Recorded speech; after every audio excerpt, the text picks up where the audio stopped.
श्री राधा कृष्णाभ्यां नमः। श्री गुरुचरणकमलेभ्यो नमः। स्थाने ऋषिकेश तव प्रकीर्त्या जगत्प्रहस्यत्यनुरज्यते च रक्षांसि भीतानि दिशो द्रवन्ति सर्वे नमस्यन्ति च सिद्धसङ्घा कस्माच्च तेनान्नमेरन्महात्मन् गरीयसे ब्रह्मणोऽप्यादिकर्त्रे अनन्तदेवेश जगन्निवास त्वमक्षरं सत्तत्परं यत् त्वमादिदेवः पुरुषः पुराणस्त्वमस्य विश्वस्य परं निधानं वेत्तासि वेद्यं च परं च धाम त्वया ततं विश्वमनन्तरूप वायुर्यमोऽग्निर्वरुणः शशाङ्कः प्रजापतिस्त्वं प्रपितामहश्च नमो नमस्तेऽस्तु सहस्रकृत्वा पुनश्च भूयोऽपि नमो नमस्ते नमः पुरस्तादत्पृष्ठतस्ते नमोऽस्तु ते सर्वत एव सर्व अनन्तवीर्यामितविक्रमस्त्वं सर्वं समाप्नोष्टतोऽसि सर्वः सखेति मत्वा प्रसभं यदुक्तं हे कृष्ण हे यादव हे सखेति अजानता महिमानं तवेदं मया प्रमादात् प्रणयेन वापि यच्चावहासार्थमसत्कृतोऽसि विहारशय्यासनभोजनेषु एकत्वाप्यच्युतत्समक्षं तत्क्षामये त्वामहमप्रमेयं पितासि लोकस्य चराचरस्य त्वमस्य पूज्यश्च गुरुर्गरीयान् न त्वत्समोऽस्त्यभिधिककुतोऽन्यो लोकत्रयप्यप्रतिमप्रभाव तस्मात् प्रणम्यः प्रणिधाय कायं प्रसादये त्वामहमीशमीड्यं पितेव पुत्रस्य सखेव सख्यो प्रिया प्रियायार्हसि देव सोढुम् अदृष्टपूर्वं हिस्त्वस्मि दृष्ट्वा भयेन च प्रव्यथितं मनो मे तदेव मे दर्श्य देवरूप प्रसीद देवेश जगन्निवास प्रसीद देवेश जगन्निवास।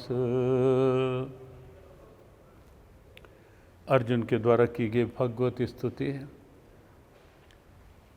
भगवत स्तुति में अर्जुन के द्वारा भगवान के प्रति विनम्र भाव, अपनत्व का भाव, क्षमा याचना का भाव और विशेष रूप से अपने पूर्व रूप का दर्शन करवाकर उनकी प्रसन्नता पाने का भाव, स्वयं भगवान ने उस भाव को स्वीकार भी किया और अर्जुन को अपना स्वरूप दिखलाया।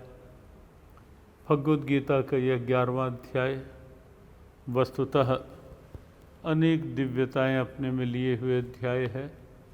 विश्वरूप दर्शन अध्याय है।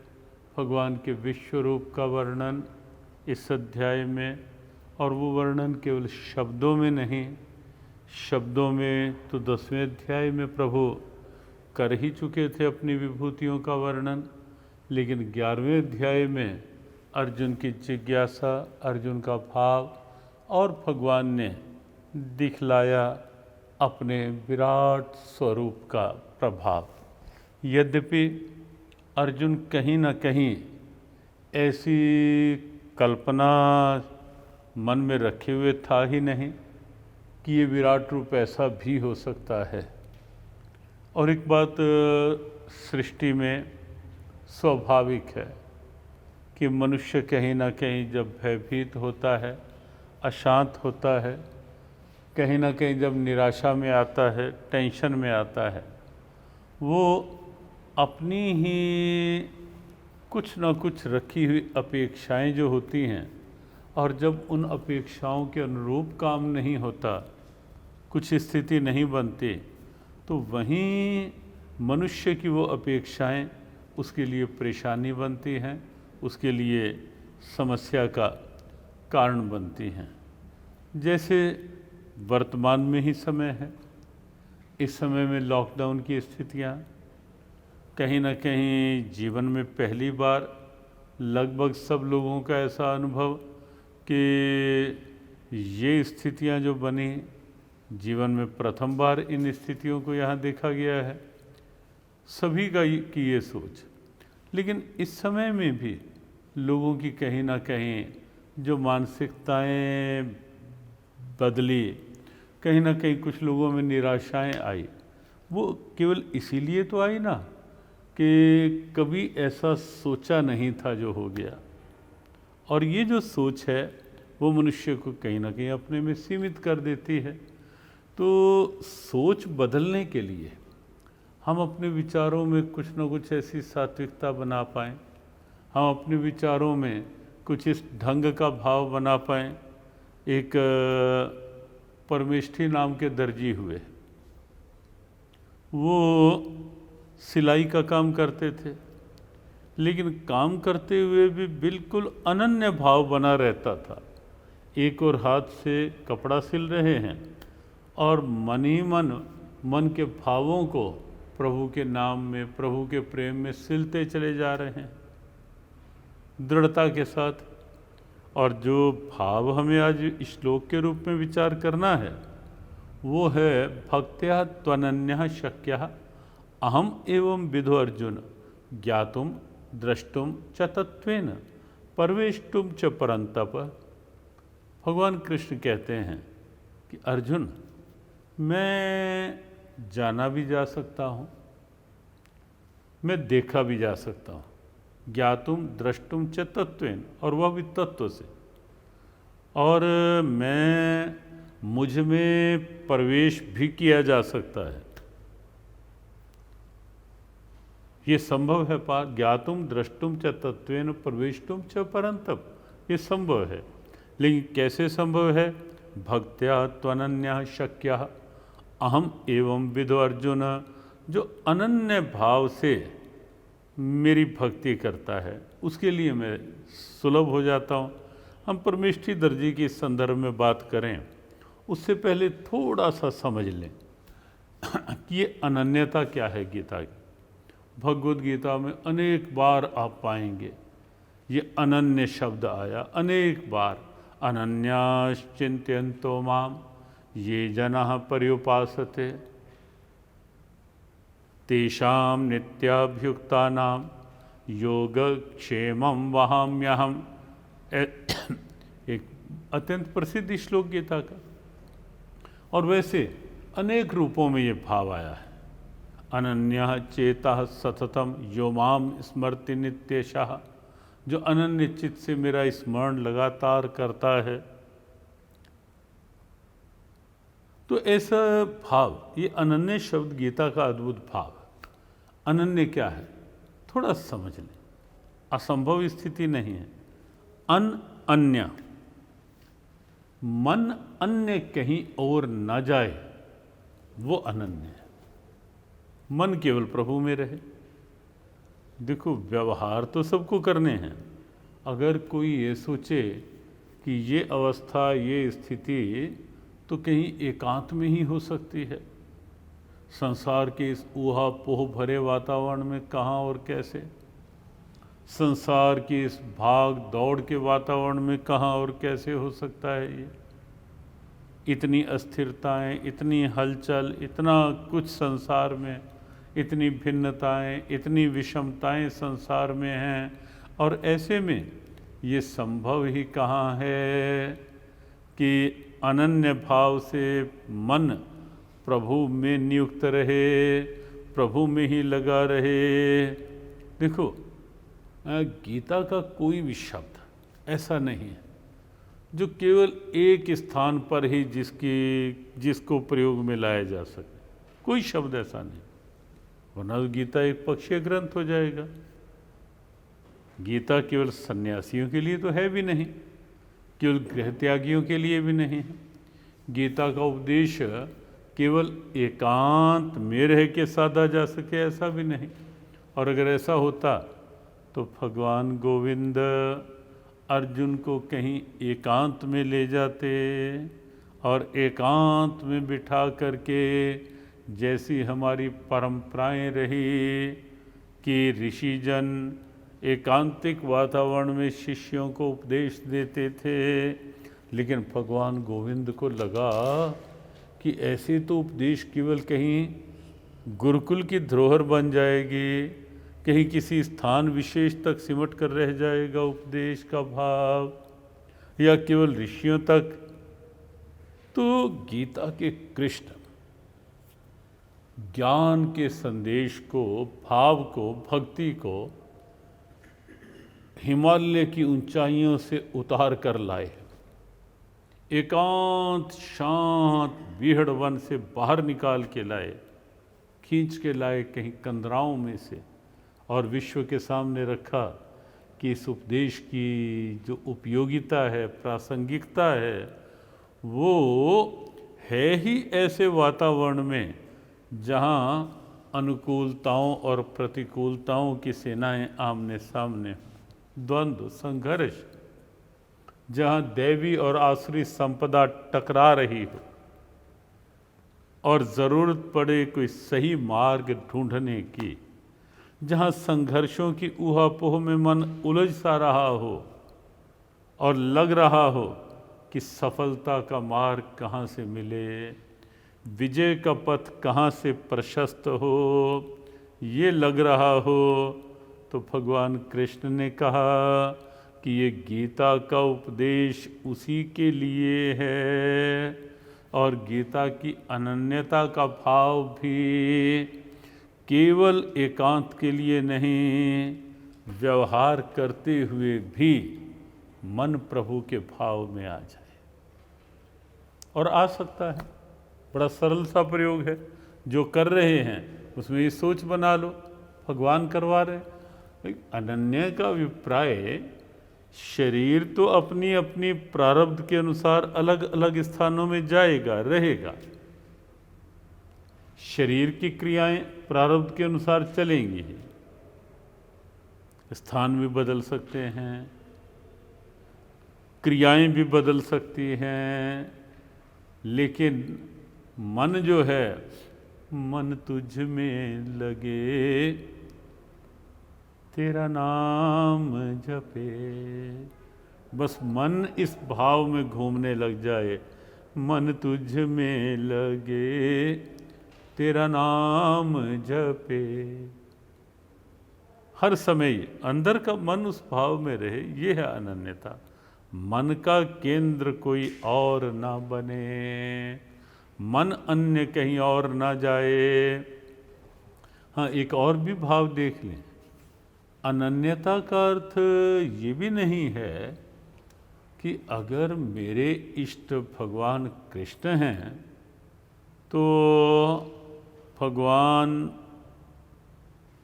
कहीं राम रूप में है, शिव रूप में है, तो मैंने वहाँ प्रणाम ही नहीं करना, वो भाव नहीं। वो तो सबके अंदर, हाँ ये भी सत्य है कि इष्ट एक हो, गुरु एक हो, मंत्र एक हो, लेकिन जो भी और स्वरूप हैं भगवान के, हम उनमें अपने इष्ट का दर्शन करें, अनन्यता सुरक्षित रहेगी। अपमान किसी का नहीं, निंदा किसी की नहीं, निमन भाव किसी के लिए नहीं, सबके अंदर जहाँ प्रणाम करें अपने गुरु का भाव बना के प्रणाम करें, भगवान के जिस रूप को प्रणाम करें अपने इष्ट का रूप बनाकर प्रणाम करें, और उनसे प्रणाम करते हुए भी ये कह दें मेरी मेरे इष्ट के प्रति और भक्ति बढ़े।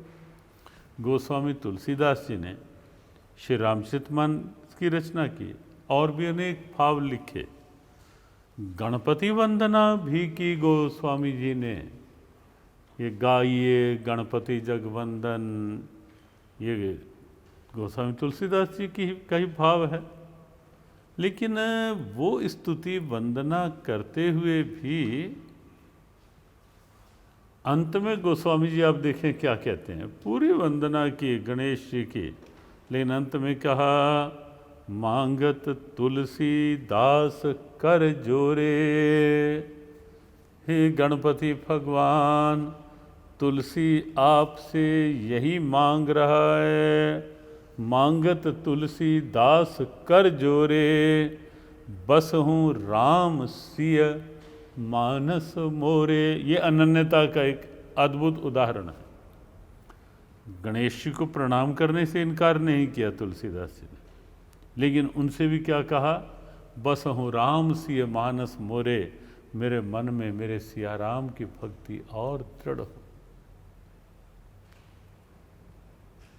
सीता राम चरण रति मोरे, अनुदिन बढ़े अनुग्रह तोरे। ये भाव अपना, तो अनन्यता, अपने इष्ट के प्रति भाव सुरक्षित रहे, लेकिन ये नहीं। बहुत लोग एक प्रश्न करते हैं कि जब तुलसीदास जी का ये एक भाव था कि गणपति वंदना करते हुए भी उन्होंने बसु राम सिय मानस मोरे कहा, लेकिन वृंदावन जाकर के वो इतने हठीले क्यों बन गए अपने इष्ट के लिए? उन्होंने ये क्यों मान लिया, ये क्यों सोच लिया कि मैंने भगवान कृष्ण को प्रणाम ही नहीं करना, प्रणाम करूँगा तभी कावर्ण छवि आज की भले बने हो नाथ। लेकिन तुलसी मस्तक तब नवे, जब धनुष बाण लो हाथ। तो कुछ लोग कहते हैं कि गोस्वामी जी ने ये हट क्यों किया, गए थे वृंदावन, प्रणाम कर देते, करना चाहिए था। लेकिन इसके पीछे उनका कोई ऐसा हट नहीं था। गोस्वामी जी ने जहाँ विनय पत्रिका लिखी है, वहाँ कृष्ण गीतावली भी लिखी है।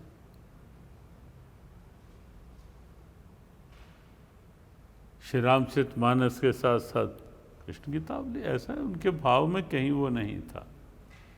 लेकिन वास्तव में वो जब वृंदावन गए, इस भाव के पीछे जो तथ्य और रहस्य है, भक्तमाल के भाव के अनुसार जब वृंदावन गए तो किसी ने जानबूझकर व्यंग्य कसते हुए तुलसीदास जी को कह दिया या उन्हें सुना दिया कि अपने अपने इष्ट को नमन करे सब कोय, लेकिन परशुराम जो आन को नवे सो मूर्ख होए। तो तुलसीदास जी ने सुन ली बात, जानबूझकर सुनाने के लिए, परशुराम जिन्होंने ये बात कही, सुनाने के लिए कही। तुलसीदास जी अंदर गए केवल ये बताने के लिए, स्पष्ट करने के लिए कि राम और कृष्ण अलग अलग रूप नहीं हैं, राम कृष्ण दो एक हैं। और गीता के कृष्ण भी अपनी विभूतियों में कहते हैं,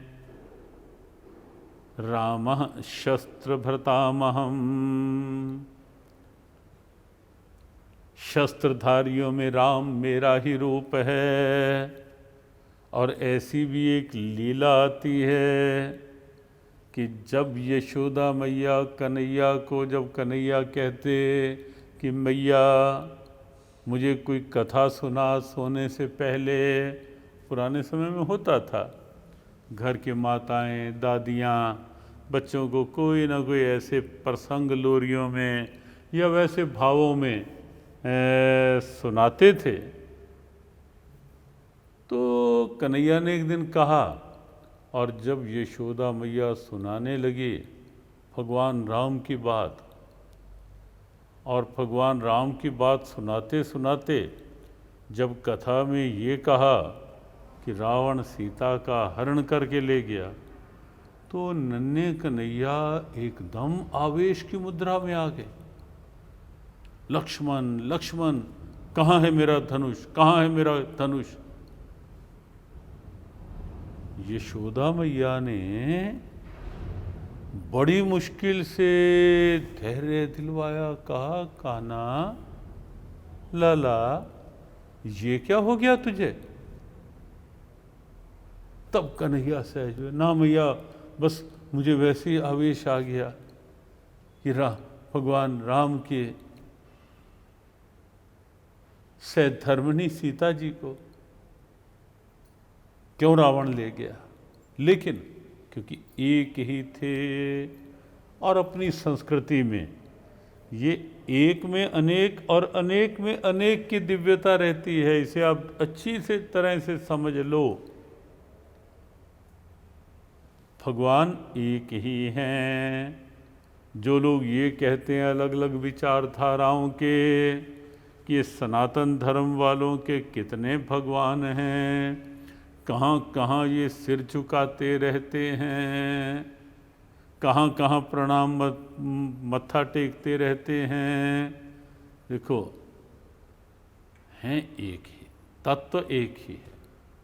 और इसीलिए यहाँ ज्ञातुम द्रष्टुम च तत्वेन भगवान कहते हैं कि मेरा भक्त मुझे तत्व से जान, और तत्व एक है, दो नहीं। तत्व में परमात्मा एक ही है। हाँ, अंतर ये है जो अलग हिंदू सनातन धर्म के अतिरिक्त जो और कहीं नहीं है, कि अपने यहाँ का ये सौभाग्य और गौरव है कि भगवान अवतार लेकर आते हैं। संभवामि युगे युगे। और अवतार में भी, एक अवतार में भी कितने रूप। और फिर जब जब आवश्यकता पड़ती है, जहाँ जहाँ आवश्यकता पड़ती है, आप सोचें विश्व में क्या अन्यत्र किसी विचारधारा में ये दिव्यता आप पाएंगे क्या कि सूर कुएं में गिर रहे हों और हाथ को आकर पकड़ ले। मीरा विष का प्याला हाथ में हो और विष में से प्रभु साक्षात दर्शन देने लगे। ज्ञातुम द्रष्टुम च तत्वेन परवेष्टुम च परंतप। मैं जानने में आ जाता हूँ, मैं देखने में आ जाता हूँ। और मीरा ने विष के प्याले में देख लिया, स्पष्ट देख लिया। कल गोस्वामी तुलसीदास जी की बात आपको बताई थी कि भाव राज्य में परवेष्टुम, उन्होंने भगवान के उस भाव दरबार में स्वयं प्रवेश कर लिया। भाव राज्य में परवेष्टुम च परंतप। ये सौभाग्य केवल हमारा है विश्व में, केवल हमारा, किसी का नहीं है सौभाग्य कि भगवान के साथ सीधी वार्ता, ध्यान के भाव में उन्हें उतारने की दिव्यता, उन्हें अनुभव करने की, और अनेक रूपों में। क्योंकि सनातन हिंदू धर्म में भगवान की अवतार की दिव्यता है, अनेक रूपों में प्रकट होते हैं, लेकिन अनेक होकर भी वो एक हैं। और इसीलिए जब कृष्ण अवतार होता है तो कहीं भगवान शिव योगी का रूप बनाकर मैया से निवेदन करते दिखते हैं, मैया अपने लाला को दिखा जरा। और कहीं राम अवतार होता है तो वही स्थिति। और फिर जब भगवान राम लंका की ओर कूच कर रहे होते हैं, शिवलिंग की स्थापना करते हैं, भगवान शिव दिन रात तुम पुनि राम, राम दिन राति सादर जपो अनंग आराती, राम नाम का लगातार जाप करते हैं। और भगवान राम शिव की स्थापना करके, और इसीलिए रामेश्वरम तीर्थ, उसके अर्थ भी रामः ईश्वरः यस्य रामेश्वरः, रामस्य ईश्वरः रामेश्वरः। राम जिसके ईश्वर हैं वो रामेश्वर, या राम जिसे अपना ईश्वर मानते हैं वो रामेश्वर। दोनों बात तो पारस्परिक सद्भावना है, पारस्परिक। एक बार एक मैया आई, कहने लगी महाराज जी मेरे पास सिक्का तो एक घर देता है बेटा, मंदिर आके मैं इसी दुविधा में रहती हूँ कि ये मत्था टेकूं तो किसको टेकूं, कहीं राम जी के आगे रखूं तो कृष्ण जी ना नाराज हो जाएं, कृष्ण जी की आगे रखूं तो शिव जी सोचेंगे यहीं रखती है। सच्ची बात है ये। तो हमने कहा मैया तू बेकार परेशान ना हो, जहाँ तेरा मन हो रख दे, ना भी रख तो भी वो नाराज़ होने वाले नहीं हैं। लेकिन जहाँ रखेगी वहाँ पूरी आपस में सद्भावना है, किसी का किसी से किसी तरह का कोई द्वेष भाव नहीं है, सब एक ही हैं, सब एक हैं वे। तो एक में अनेक और अनेकता में एकता, ये विशेषता है अपनी। तो अनन्यता। हाँ, तुलसीदास जी की बात चल रही थी, उसी विषय पे आ जाएं कि जब तुलसीदास जी अंदर गए बात तो सुन ही ली थी, परशुराम जो आन को नवे सो मूरख होए, ये सुना दिया कि अपने अपने इष्ट को नमन करे सब कोए। तो तब जाकर गोस्वामी जी ने भगवान कृष्ण के आगे खड़े होकर कहा कि का वर्णव छवि आज की, भले बने हो नाथ, लेकिन तुलसी मस्तक तब नवे जब धनुष बाण लो हाथ। इसलिए नहीं कि उनकी कट्टरता थी, हठधर्मिता थी, इसलिए कि वो दिखाना चाहते थे उस भक्त को और अन्य सब को भी कि कृष्ण ही राम हैं, राम ही कृष्ण हैं। मैं किसी दूसरे को यहाँ प्रणाम नहीं कर रहा, अपने ही राम को कृष्ण रूप में प्रणाम कर रहा हूँ। और इसीलिए जब तुलसीदास जी ने ये कहा तभी स्वरूप बदला, और कित मुरली कित चंद्रिका कित गोपिन को साथ, अपने जन के कारणे कृष्ण भय रघुनाथ। यहाँ आप देखें शब्दों की गहराई। ये नहीं कहा गया कि वहाँ से कृष्ण को हटाया गया और रघुनाथ आ गए कि मेरा भक्त, कृष्ण भय रघुनाथ, कृष्ण ही रघुनाथ बन गए। क्यों? क्योंकि राम कृष्ण दो एक हैं, रूप रंग अरुवेश हैं, तत्वतः एक हैं। तो अनन्यता ये नहीं कहते कि हम अपने इष्ट के अतिरिक्त किसी दूसरे को थोड़ा कम करके आंकें, या किसी की कहीं ही दृष्टि से देखें, या किसी के प्रति कोई संशय का भाव रखें। अनन्यता ये नहीं। इष्ट एक हो लेकिन सब में अपना इष्ट और अपने इष्ट में सब, ये भी अनन्यता के भाव में आता है। लेकिन विशेष रूप से जो गीता एक तात्विक ग्रंथ है, और विशेष रूप से जो गीता जी का भाव है वो है अनन्यता का, कि मन एक में रहे, मन एक परमात्मा में रहे, शरीर जहाँ जहाँ प्रारब्ध में रहे। और उसी को लेकर हम बात कर रहे थे कि व्यवहार करते हुए भी संभव है कि प्रभु को याद रख पाओ। ढेरों उदाहरण है। आज एक उदाहरण जो हमने प्रारंभ किया था परमेष्ठी दर्जी का, बस संक्षेप में थोड़ी सी वो बात करके सत्र विश्राम किया। परमेष्ठी एक दर्जी थे, कपड़े सिलते थे, लेकिन कपड़े सिलते सिलते मन के भावों को भी लगातार प्रभु के प्रेम में, प्रभु के नाम में सिलते चले जाते थे।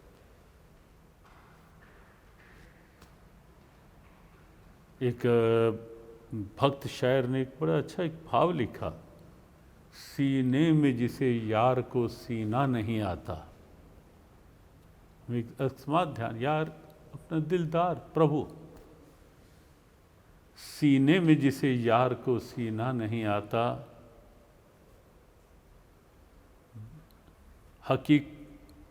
हकीकत है ये कि उसे वास्तव में जीना नहीं आता। जीना उसी को आता है सीने में जिसे यार को सीना आ गया, प्रभु को सीना। तो परमेष्ठी उसके साकार स्वरूप थे। कपड़े सिलते सिलते प्रभु का के नाम को अपने मन में सिल रहे थे। और एक बार वहाँ के बादशाह ने 2 तकिए बनाने के लिए कहा परमेष्ठी को। हीरे जवाहरात से जड़कर सुंदर तकिए बनाने थे, बनाए, बहुत सुंदर बने।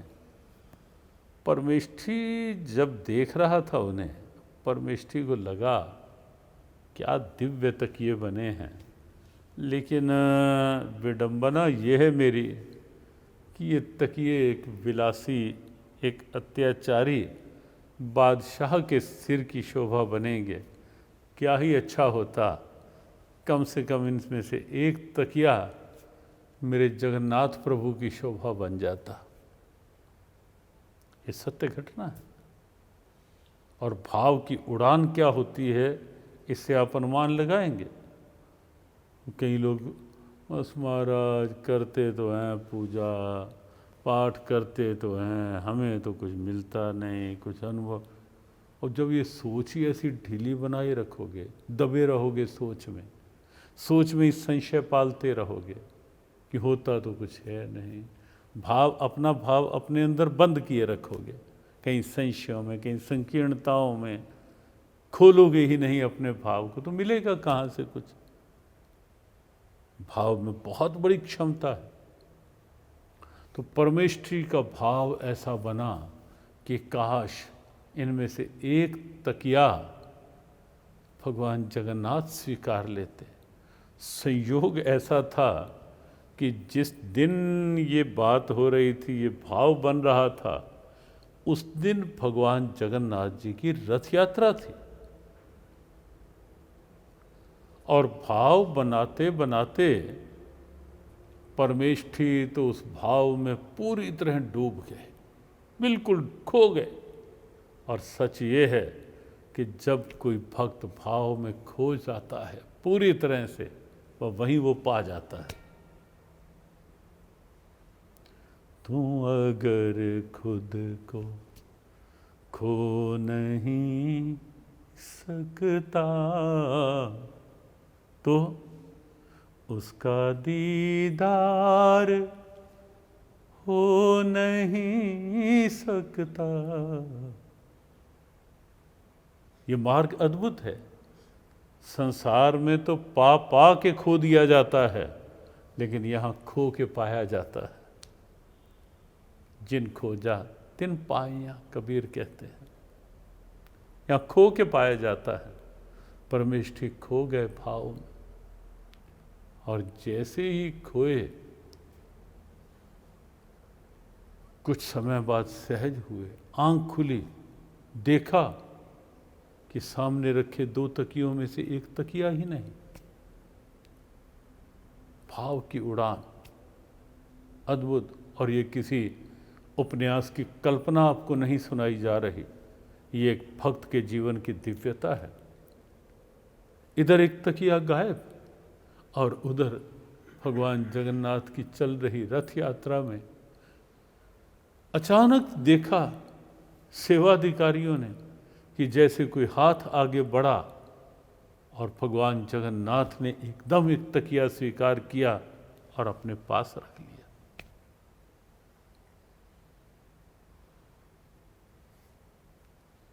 परमेष्ठी एक बार तो सोचने लगे कि बादशाह क्या सोचेगा, लेकिन क्योंकि भाव राज्य में अनुभव कर चुके थे कि प्रभु ने स्वीकार लिया, दूसरे ही क्षण सोचा बादशाह कुछ कहे, मेरे तो दिल के बादशाह ने स्वीकार कर ही ली है मेरी भावना।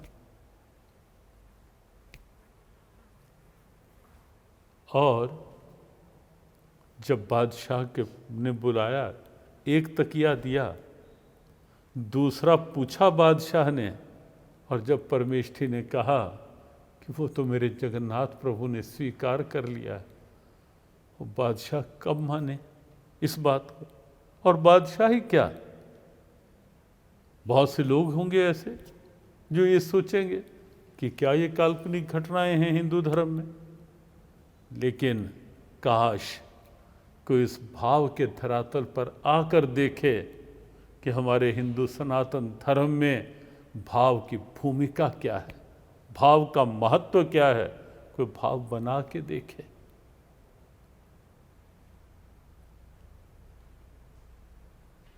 बादशाह ने आदेश दे दिया कि बंद कर दो जेल में इस परमेष्ठी को।